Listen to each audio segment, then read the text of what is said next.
मैंने चुनरी लेकर आई, थाली पूजा की सजाई। मैंने चुनरी लेकर आई, थाली पूजा की सजाई। मैंने चुनरी लेकर आई, थाली पूजा की सजाई। मैंने चुनरी लेकर आई, थाली पूजा की सजाई। मैंने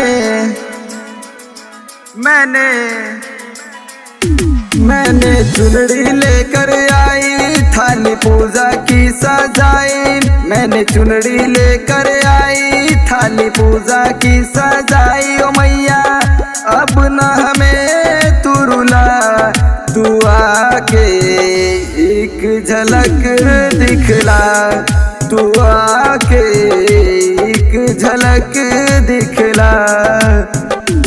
मैंने चुनरी लेकर आई, थाली पूजा की सजाई। ओ मैया अब न हमें तू रुला, तू आके एक झलक दिखला, तू आके एक झलक दिखला। मैंने चुनरी लेकर आई, थाली पूजा की सजाई।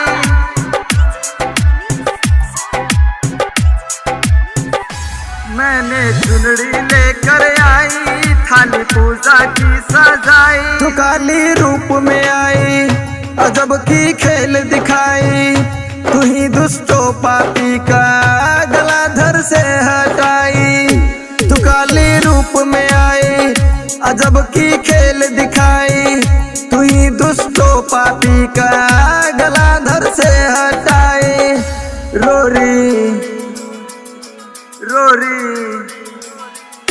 रोरी चंदन लेकर आई, थाली पूजा की सजाई। ओ मैया अब न हमें तू रुला, तू आके एक झलक दिखला, तू आके एक झलक दिखला।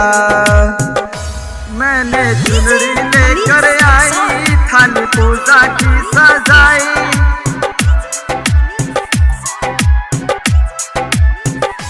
मैंने चुनरी लेकर आई, थाली पूजा की सजाई। तो प्रभु नारायण आया, माई का भजन लिखाया। तू ही सपनों में आती ओ मैया। तो सत्यनारायण आया, माई का भजन सुनाया। तू ही सपनों में आती ओ मैया। गोलू सोनू शरण में आया, के शीश झुकाया। ओ मैया अब न हमें तू रुला, तू आके एक झलक दिखला, तू आके एक झलक दिखला।